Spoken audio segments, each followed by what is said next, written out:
So I'm very glad and honored to introduce you Daniel Lacalle.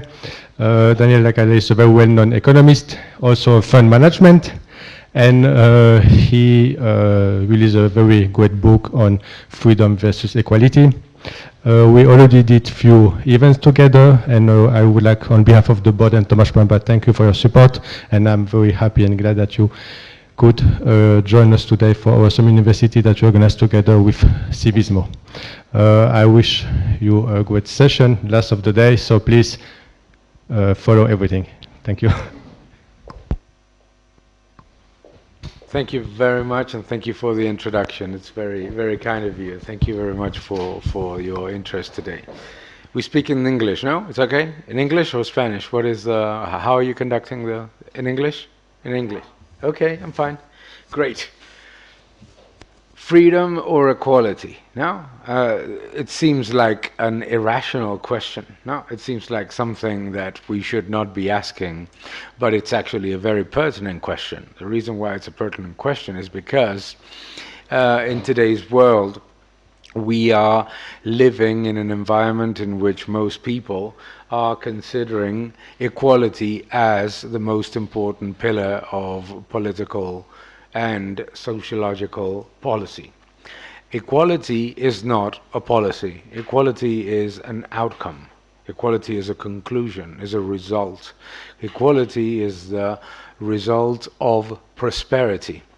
So when you put equality in the same place as progress, as wealth, as economic growth or employment, what ends up happening is that you are subverting the elements of the equation, and subverting the elements of the equation matter a lot in economics.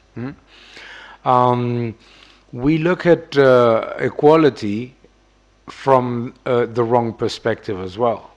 You know, equality is not necessarily good. Cuba or Venezuela are very egalitarian societies, but they're very poor. And more importantly, it's not just that they're very poor, but in which opportunities are seldom and actually very, very, very little for the average citizen. Egalitarian societies per se don't generate opportunity.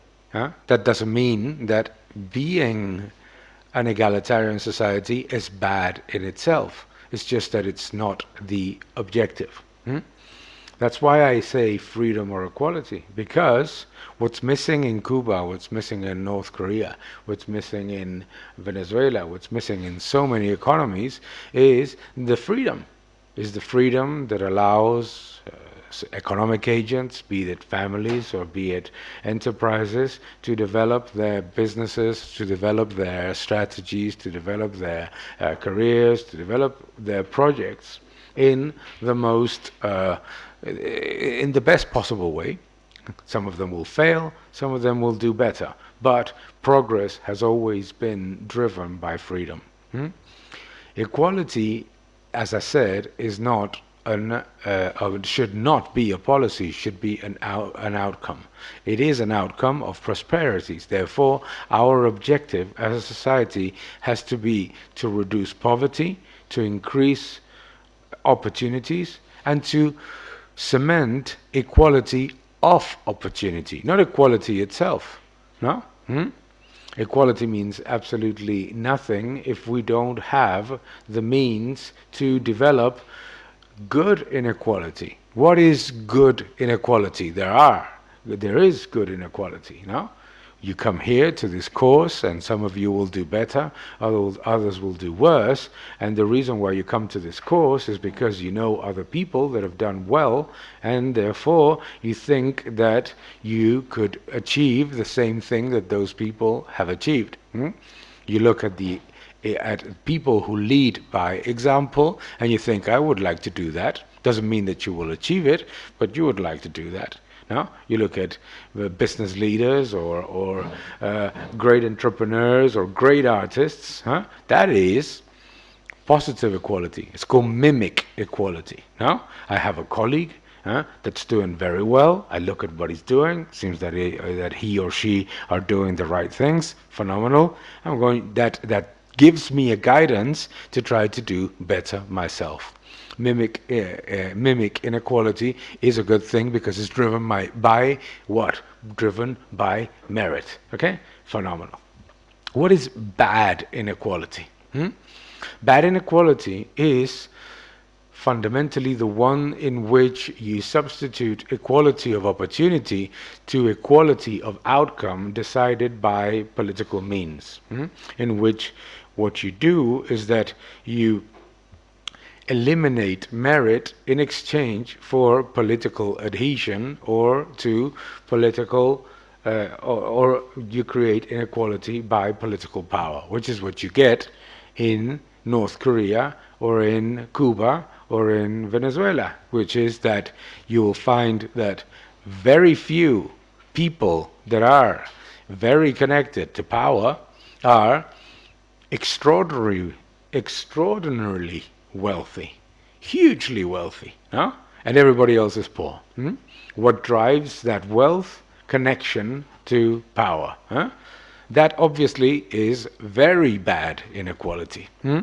And that's the one that we should fight against. Now, how do you fight against inequality driven by political power and political adhesion?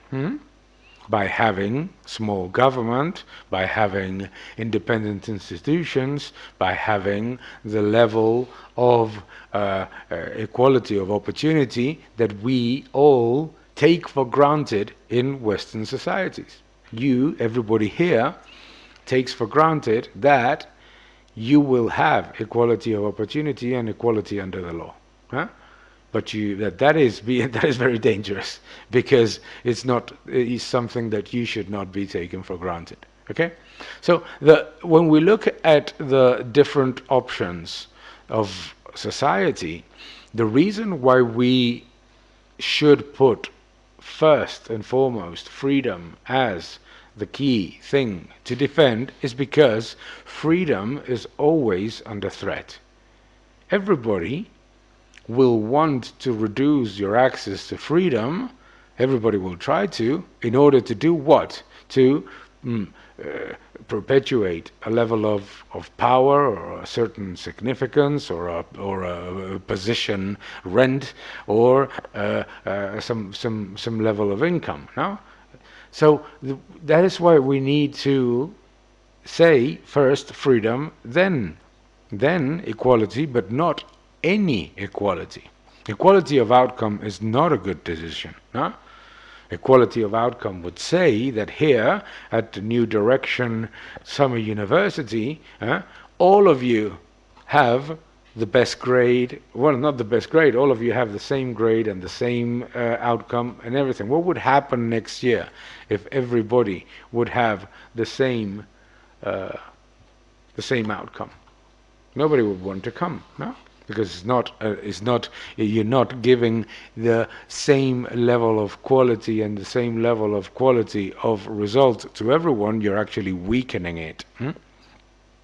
So, in the current world, we talk constantly about equality, and the reason why we talk about inequality as a big problem is because socialism has found that the message of poverty is lost, because capitalism has been phenomenal at reducing poverty. Capitalism has been absolutely unparalleled in a pandemic at doing something that nobody has seen in a pandemic ever in history, which is that we have lived a pandemic without any level of scarcity, none whatsoever. And that's not because governments decided to do it. That's not because centralized power decided to do it. That's because companies, businesses adapted to an absolutely abnormal situation as it is to see an economy completely shut down by government decision. Imagine, Imagine. Now, it's phenomenal. We have not have had any type of scarcity. You remember when the pandemic started, that that people were hoarding toilet paper and things like that, and you laugh, and you laugh. But people are not stupid. Why did they do that? Because they're not stupid. Because the likelihood of that happening in a normal situation would have been absolute, complete. No? So actually, when people say, I mean, this is crazy, people are hoarding toilet paper. Obviously, we make some jokes. That's fine, but people were not being stupid. People were thinking, hold on a second, these people that a week ago told me that this was like some flu, that nothing was going to happen, and that maximum we would have a couple of cases, have shut down the economy entirely and tell me not to worry. Let me worry. 'Cause obviously you do, no? So capitalism has shown that reducing poverty is an absolute milestone of freedom and an absolute milestone of free economies. And capitalism has shown that socialism is useless at reducing poverty. Absolutely useless. So what does socialism have to do? Focus on inequality.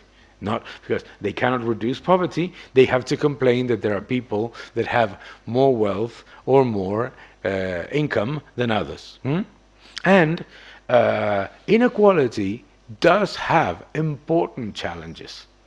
For example, I have had a better access to house or to property than you will.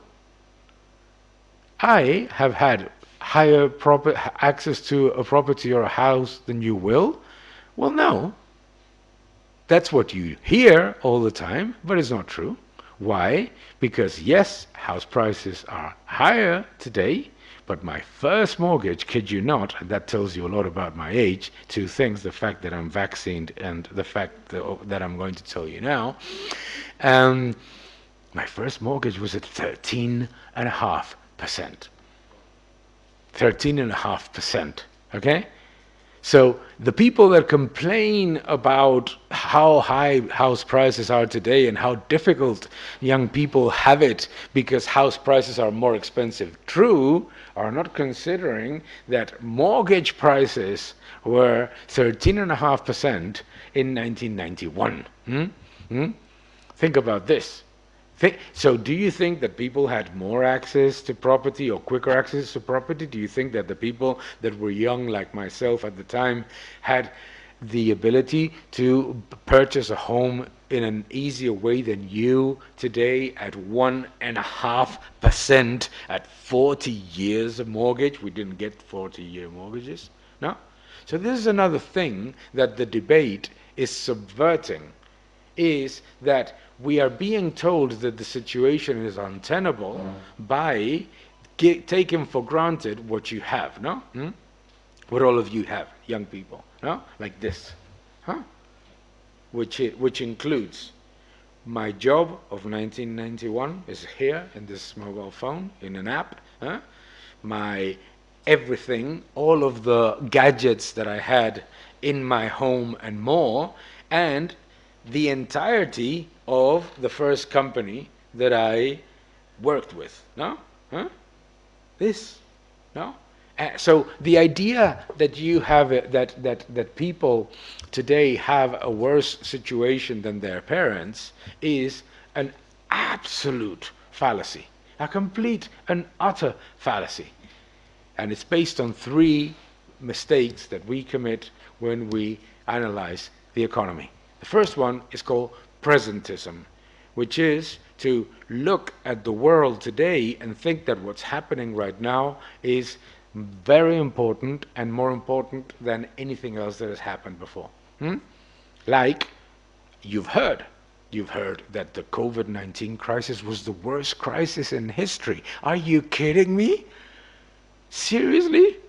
Can anyone seriously say that to the people that are 90 years old now that have lived abject poverty, that have lost not one, not two, but maybe three brothers in a family due to famine, that lived wars, etc. No, of course it wasn't the worst crisis in history. Presentism, exaggerating the present. The second, nostalgia.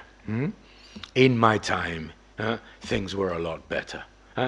Another complete fallacy that your parents, your grandparents will say simply because we remember the good things, but we don't remember the bad things. Spandau Ballet, modern talking, Duran Duran. Bad things. We exaggerate the present, we look at the past, and we think that you're so young that you don't know who Spandau Ballet, Modern Talking, or Duran Duran are, which is amazing. That also shows why we're so nostalgic. Third, dystopia. Every time looking at the future as if it was going to be a nightmare. You look at the 2050 agenda of the government, and what does the government tell you? That you're going to eat bugs, that you will not have any type of work, and that you will have to live with your parents because there will be no property. And I always tell my students that 21 years ago we ran out of water, jobs, oil and coal. If you looked at the estimates of the big Nobel Prize winners, the big experts for 2000 of the Club of Rome, big experts expected all of those things to happen by 2000. None of those things happened. So nostalgia, presentism, dystopia make you make huge mistakes about what you look at in terms of the world and the things that we live in. And by focusing on inequality, we're also focusing and making those same mistakes. No? For example, the wealthy have never been wealthier. Where on earth did they get that? Because it's absolutely false. No? It is absolutely false. What was the situation in history 70, 80, 90 years ago? That you had one, maybe two, maybe three people that were extremely wealthy, and you had everybody else in the most abject poverty. Not worse off, but in the most abject poverty. The reality is that today, any of you, believe it or not, and you will find this difficult to believe, but it is absolutely true, you have more access to goods and services and you have a better quality of life than Rockefeller had in his time. Any of you here. So, the focus on inequality is the focus on envy. Okay? Not because there are no bad things about inequality. There are bad things about inequality. And that's why we have systems in which there's a certain level of redistribution. That's why we have support systems for the people that are worse off. And that's why we have all types of measures of improvement to those that pass through a difficult patch of time. Inequality has to be sort of cushioned. That is absolutely true. However, inequality in itself and the way that it is looked at today is absolutely false. For example, you will read, and you read every day, that inequality is reaching all-time highs, and it is not true either. For example, today the level of inequality in Spain is a Gini coefficient of 33. What is a Gini coefficient of 33 is a 66% of absolute equality. It means that the difference between me and any of you, not because I'm extremely wealthy, but the difference between me and any of you is virtually inexistent in terms of most of the measures, not just of wealth, but of access to goods and services. And particularly the ones that matter the most: healthcare, education, clean water, things like this. So when we talk about inequality today, we're talking about something that may be a problem, but that is not a monumental disaster. It is actually fantastically manageable. And as I show in the book, the inequality today, for example, in the United States, is not higher than it was in 1960 if you include what you should include, which is transfers and support mechanisms. Therefore, what we need to do is, first, remind that the reason why the debate is driven towards inequality is fundamentally to destroy merit, because what they're trying to push is the agenda of egalitarianism, which is not the same as equality of opportunity. Equality of opportunity is fine. We all want equality of opportunity. We all want each and every one of you to have the same opportunities in order to achieve your dreams and your projects. But we don't want equality of outcome, because then none of you would work to achieve your projects. Okay? We also should be extremely wary about the idea that the policies that aim at egalitarianism have any objective other than control. Egalitarianism does not reduce poverty, does not improve growth, does not improve job creation. The only thing that it does is make it more difficult for people to get out of the difficult situations when they run into them. So, just to conclude, before we run into questions, which is more interesting, we need to remember that the state of freedom and the state of access to goods and services that we have today, and that the access to independent institutions and the enjoyment of equality of opportunity that we have today cannot be taken for granted. It cannot be taken for granted because there is an absolute likelihood of things getting worse. And one of the ways in which egalitarianism and interventionism, socialism, you name it, aims to gain the support of people is by selling that their current situation cannot get any worse, that your position as citizens, that your position as young people, etc., is not going to get any worse. And therefore, that giving away freedom in exchange for security is something that is a good bet. Because you're not going to lose anything. But you will, and you do, and we do. No? Because we cannot take for granted the level of freedom, the level of independence, the level of access to goods and services that we have today. You just ask the people in Argentina or the people in so many other countries. No? There's another thing that we need to be extremely concerned about, is that one of the things that the interventionist agenda wants you to forget is that the best way to reduce inequality is what? Is employment. The biggest driver of inequality is not capitalism, is not being in a Western country, is not a free market society, it's employment. So inequality goes through the roof when unemployment goes up. And so therefore, if we want to reduce inequality, what we need to do is to preserve and to strengthen job creation and investment. Egalitarianism doesn't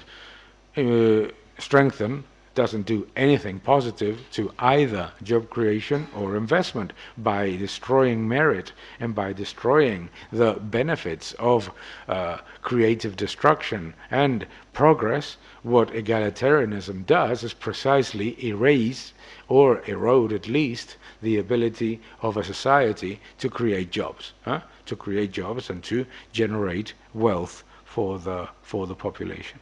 So what we need to understand is that if we want to continue to prosper and at the same time continue to reduce poverty and at the same time continue to reduce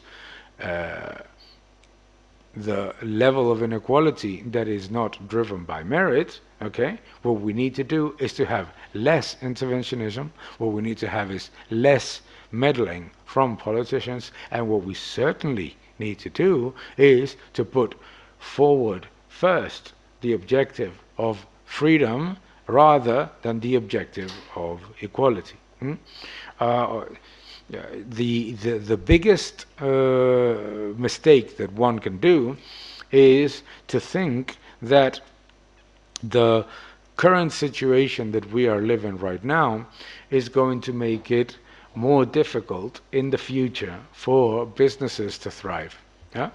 We have seen exactly the opposite. We have seen how in a pandemic we have seen extraordinary things, no? Extraordinary things like, for example, that the number of businesses that have shut down is extremely low for what is a monumental event like shutting down the economy in its entirety. Imagine what it is. No?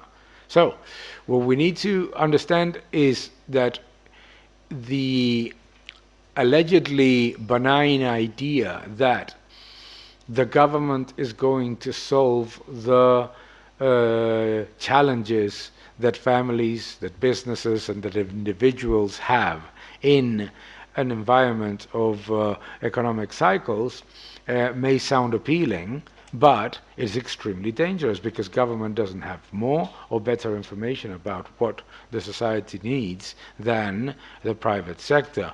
But government has all the incentives to overspend, to malinvest, and all the incentives to pass the negative effects of overspending and malinvesting to the taxpayer and the next generations. So,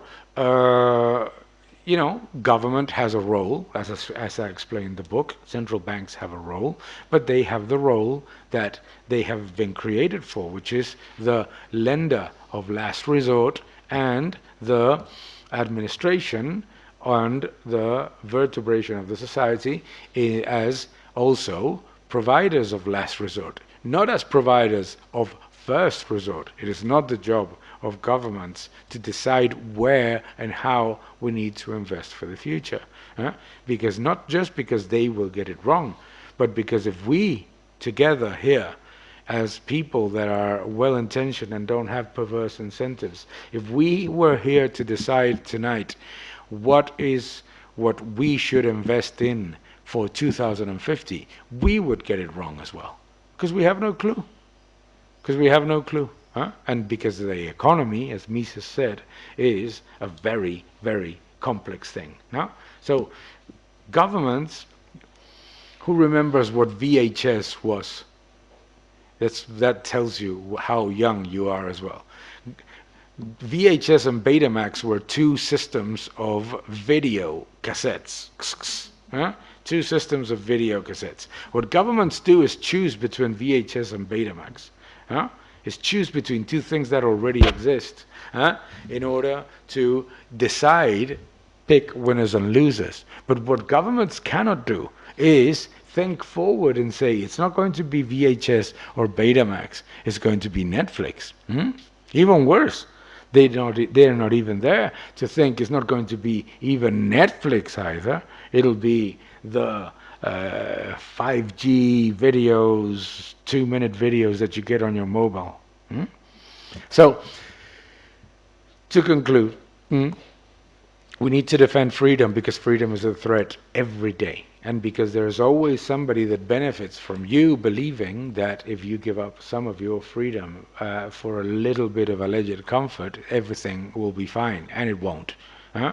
So that's what this book is all about, and what I tried to express when I published it, which was before the pandemic. But it's amazing that everything that it talks about was sold to us throughout the pandemic. So thank you very much for your time. It's been very.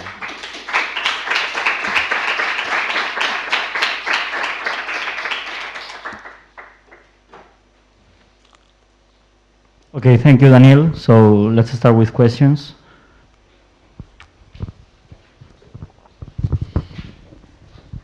Well, thank you for your session. It was quite interesting. Also, mainly the critique on egalitarianism. And also I find really interesting how you talked about inequality driven by political power. And in regards to that, you said that we should not take it for granted. And I want to ask, how could we not take it for granted, and how could we address the society not to take it for granted? Well, it's a very good question. How do you not take for granted what you are being consistently told that is something that you not only deserve, but that is a right? No? Okay, because that is very, very difficult, not just for you, for your generation, but it was very difficult for us when we were young. No, you are told you are told that you deserve everything. Huh? Well, first is to realize that when somebody tells you that you deserve everything, you have to be extremely weary about that person. No, the first thing is just like, when it's not the best analogy, but when somebody with a raincoat tries to give you a piece of candy, you should be concerned. No, the same way. And it's not dissimilar, is that you should not trust somebody that tells you that you deserve everything. No? The same way than when you're a kid, not when you're a kid, when you're grown up as well, and your age, everything I do is good, everything I do is fantastic, you're so proud of me, of everything I do, no? That doesn't compute, no? I play a little bit of piano and I'm doing it very well. Everything, don't pamper people. Don't pamper your kids, no? I remember the first day I took my kids to their first school in the UK, that the director gave a speech that started with the following words. He said to the children and the parents in the audience, "You don't deserve anything." You can imagine the reaction, no? You don't deserve anything to kids like ours that we are like, "Oh, he's so cute, everything he does is great, or everything that she does is fantastic." Don't do that. Don't do that, because then you will be logically shocked and logically frustrated. And the same way that I did not trust my parents when they told me that I did everything right, because they did, don't trust them when they say that what you should do or should not do. And in this country in particular, that means not leaving the city, not leaving your country, not changing jobs, etc., etc., etc. It's difficult. It's difficult. You always have to look at power, be it family or be it political, with a strong sense of free will and responsibility, but also with a strong suspicion of somebody that's trying to make things comfortable for you is very well intentioned probably, but 100% wrong absolutely. So it's difficult, because family is the biggest benefit and the biggest curse, government, and because well-intentioned ideas, but it's very difficult, and you have to do it anyhow. Rebel. That's what you do when you're young.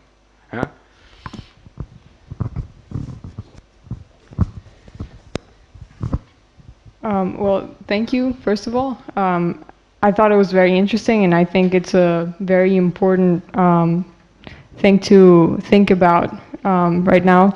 And I have two questions. The first one is, I guess, thinking about it, I agree with basically everything you said. I come from a country that has not done so well. Well, Nicaragua, you mentioned some, like Venezuela and all that. Nicaragua is kind of the same. So I agree with everything, but I guess my big question is, how do you go about creating equality of opportunity? Yeah. Obviously, you don't create. This is another thing. and that is used by socialism, is that you never achieve full equality of anything, and you never achieve full anything. It's ridiculous. No, it's a stupidity. No, yeah, I'm going to make everyone happy. No, the minister of happiness. No, no, you're never going to do it. You have to work, and you have to work to achieve it. How do you achieve it? With independent institutions. Independent institutions are faultless. No, they're not. But because they're independent, you can change them. The leaders of the Supreme Court are different. The leaders of the different regulators are different. It's never going to be perfect. The ones that sell things, the ones that sell perfect things, are the ones that deliver atrocious things. But that's that. But what we have to do is to say, okay, yeah, absolutely, it's not perfect. But the thing is that socialism always compares itself with its best intentions, and capitalism always compares itself with the worst results. So that's why you say, you see, in the United States there are 20 million homeless. There's 300 million people. Where do you go? So where do the homeless of the world go to, if it's so bad? You see what I mean? Of course there will be homeless people. The thing is not to try to sell things. Is to be adults. It's to be adults. It's to say to people, we are not going to have a perfect system, but it solves the problems faster than if you have an absolutist government, like, unfortunately, I'm sorry to say, your beautiful country, but you have a government that is basically just tampering the whole process of improvement with two things, no? Propaganda and and repression. So yeah, of course it's never going to be perfect, but the thing is when you push freedom and when you push independence, you get as close to decent than you can get. Thank you. Yeah, my second question is about merit, which you mentioned a lot, and I guess just like there's this thing called I bet you know it, the discount rate on the future and instant gratification, and I think this has a lot to do with it because I think one of the biggest problems is that mostly young people, but everybody nowadays, because of instant gratification, we don't value effort. And so we don't value merit in the end. Nobody values effort. Yeah. So how do we make people see that effort is worth it? Nobody does. No, you don't. Nobody does. Who's going to value effort? What are you talking about? No? You watch a football match and you see incredible athletes that have been working like mad, no? 22 people, I don't know anything about football, but anyway, you see incredible athletes playing, and what are you doing while you're watching the match? You don't know what to do. You don't know what to do. What the hell are you doing? Yeah? You become a referee, no? So nobody does. The question is not that you will sort of say, oh yeah, no, I like hard work. Nobody likes hard work. We like sitting in the sofa watching Netflix. But that doesn't mean that we're not aware that we have to do it, which is different.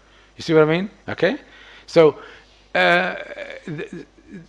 so the first thing to do is, when you're a teenager, you embellish and you exaggerate everything, okay? And you say, don't bring teenage life to adulthood. That's pretty simple, actually, no? Is don't think the same way as if you were 15 when you're 25, no? That is something that we should, by saying, yeah, life is tough, dude. Life is pretty tough, and you have to deal with it, and it's going to be tough no matter what. No one's going to solve the tough part of it. No? You mentioned instant gratification. Okay, why do people become heroin addicts? No? People become heroin addicts. Sorry, I didn't expect that. Why do people become heroin addicts? No? Everybody knows that heroin is bad. Why do people become heroin addicts? Because of embellishment and exaggeration. No? Because everybody tells you this is bad, this is bad, this is bad, this is bad. I've never tried heroin, but apparently it's the best thing you've had in your life the first time you try it. So you say, you see? So your net present value decision is about this incredible first moment that you try this thing, that you will never have ever again in your life. Apparently, apparently the first shot. I don't know. Train spotting. Apparently, it's the best thing that you've tried in your life the first time, and apparently you never have the same feeling ever again, no matter how you try. No? Okay. But that's pretty much it. That is how you become addicted to laziness and to poverty, is by you get an instant gratification when you're a kid, okay? From your parents. Everything you do is great. Everything you do, everyone. Have you ever seen a parent say, how ugly are you? No? You're the cutest, always. If you're the cutest, the most intelligent, the brightest, and everything you do is right, what's the problem? Instant gratification. So what you have to do is grow up. It's basically grow up. Is realize that no, you're not the cutest, you're not the most intelligent, you're not the brightest, and to try to surround yourself with people that are better than you. That's what you have to do, instead of people that are worse than you. Which is, by the way, what a heroin addict does, is to surround himself with people that are worse than him or her, and then blame it on the system. It's tough. Life is tough.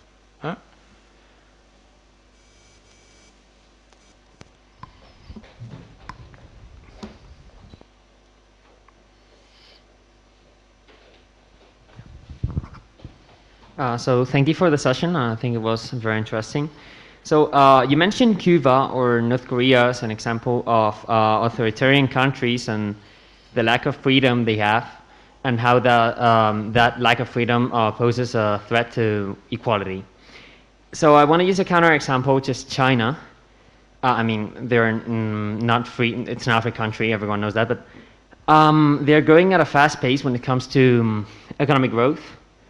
We could enter into a debate about why they enter into that fast-paced growth, because it's a bit questionable. But they are still authoritarian. The opinions of their citizens about their government are censored. For example, Jack Ma in Alibaba, who has been disappeared for 3 months, and obviously it's been the government, but nobody can say that. So it's kind of a selective freedom, because you can create your own company and be rich in China's government, but at the same time you cannot have a say in what China government does to you. So can this selective freedom prosper? There is no such thing as selective freedom. That is not selective freedom. That is lack of freedom in its purest form. There is absolutely no freedom in China. Has anybody gone to China? There's absolutely no freedom in China. You see, the first thing that there is no freedom in China is to know China. My kids the other day were watching a Korean movie, and there was a scene in Dalian, in China, where I used to go quite a lot there, and they were looking at the place, and they were saying, "But is that China?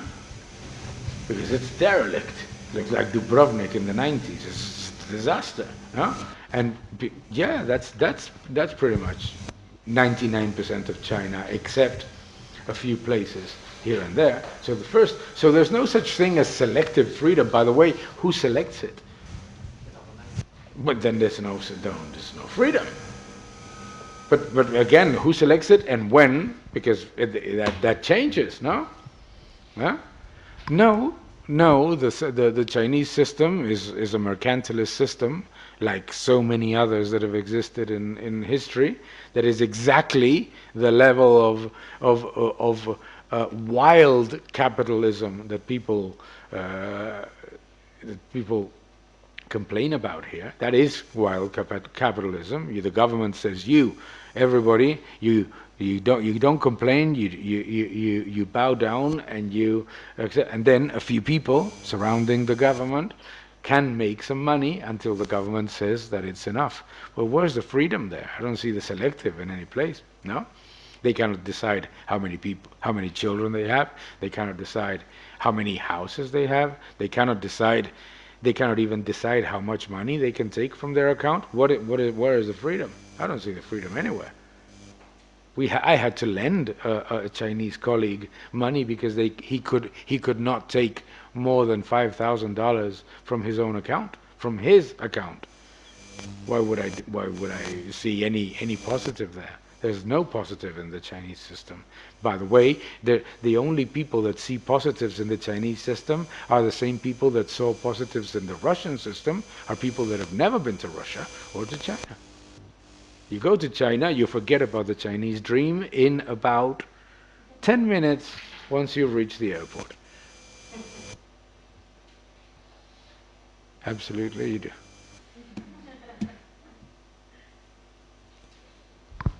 Are there any other questions? Okay. Thank you for having destroyed some belief that maybe some of us have or had at least 1 hour ago. I think that you made a very good point by saying that the left is focusing on inequality because they cannot attack us on the fact that we live better than our parents used to live. But however, by doing that, the left is, let's say, selling something positive, or they are trying to build a positive case, which is very easy to sell to people who will go to vote, while the right side of the political spectrum will try to defend or to protect what has been built. And by doing that, with the feeling that we don't propose something positive and we are always playing against the narrative of the left. Let's take, for instance, the climate change.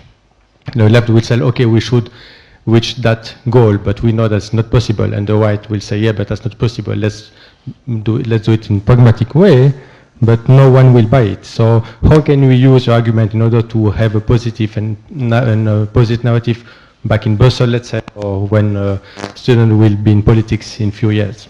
Oh, no, you can't do that. You cannot. You cannot do that. You cannot go against somebody. If I come to you here and I bring this bottle and I say this bottle is going to solve all your problems, okay?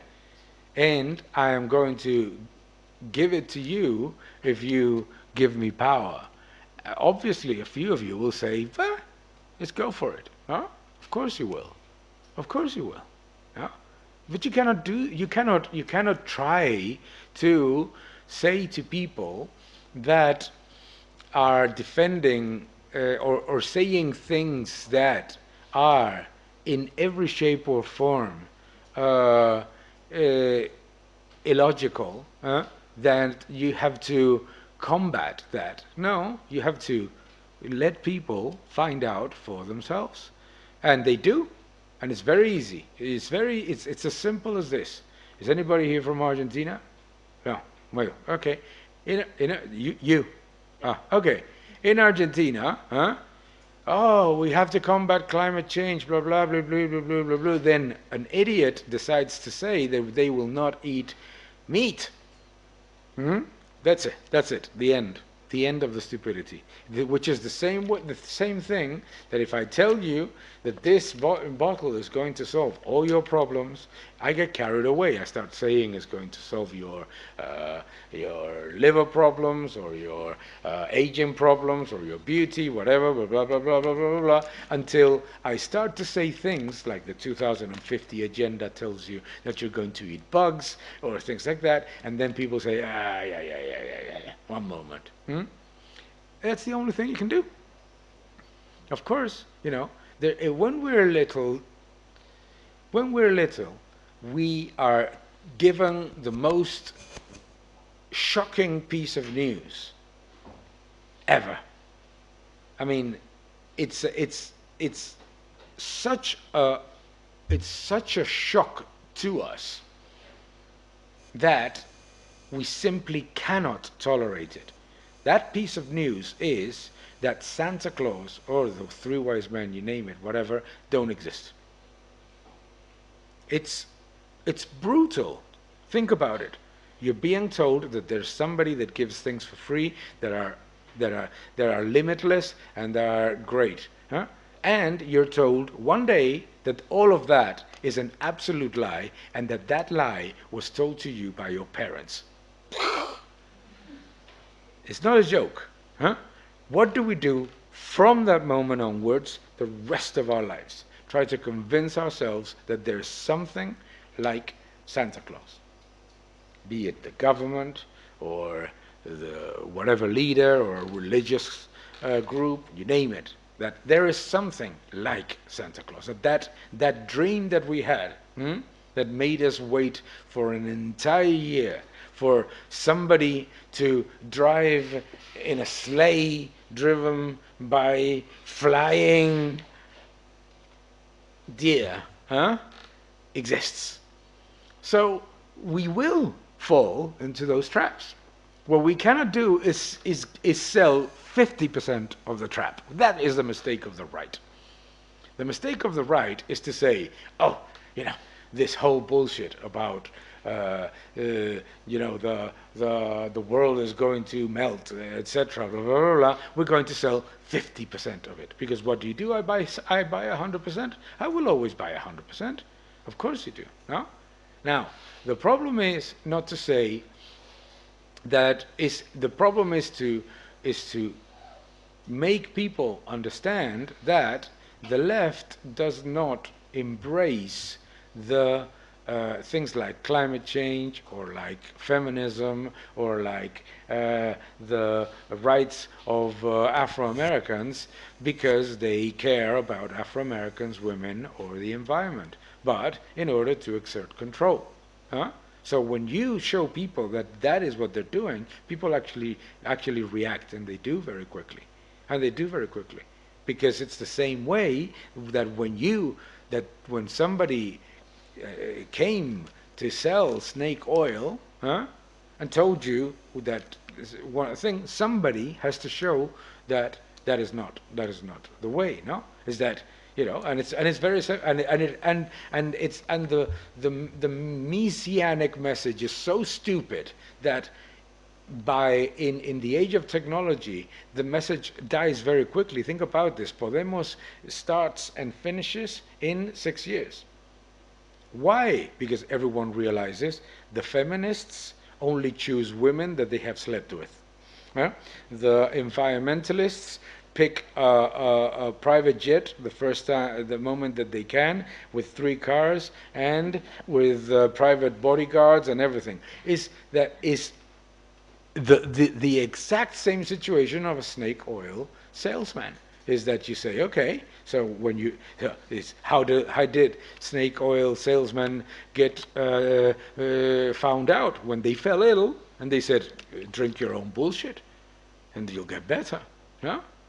So that is what we need to show constantly, and that's the reason why these memes and these snippets of information that come against the hypocritical right and against the hypocritical left as well are so important, because it shows the nature that the king is naked.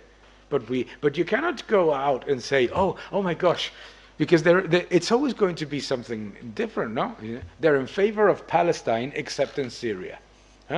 They're because the Syrian Palestinians are being slaughtered by the government, but those Palestinians don't matter because the government is one of ours. So just show the hypocrisy. Show the hypocrisy. And that's the way to do it. Not try to sell 50% of the message. And when you don't try to sell 50% of the message, and you are unequivocal about your principles and your ideas, people trust you. We've seen it here in Madrid, we've seen it in Ecuador, we've seen it in numerous places. When do you get shocked and surprised? Well, if in Chile you have a government that buys 50% of the message of the opposition, you prefer the opposition, no? So that's what you have to do. What you have to do is not buy the message, is to defend your own principles, because they are, especially when you're right in every sense of the word. No? But it's a challenge. It's always been a challenge. In the UK lost the world reserve currency by having governments from the left that came after governments from the right destroyed the British pound, saying that the solution would be to destroy the British pound further. So you know, if it's normal, if you run, think about this. Think what happened in the United States. Donald Trump comes to the presidency with a message that the United States debt is an absolute disaster and that you need to cut taxes and cut spending. What does he do? Cut taxes and increase spending. The deficit balloons. What do people say? That doesn't matter. Let's go the other guy that at least is more amenable, more amicable, and more sort of you know. It's logical. Don't buy half of the message. It's very simple and it's very complicated.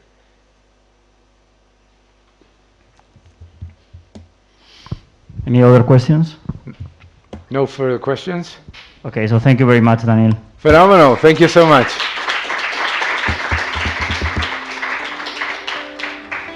Very nice place you have. Muy bonito esto, Sigue.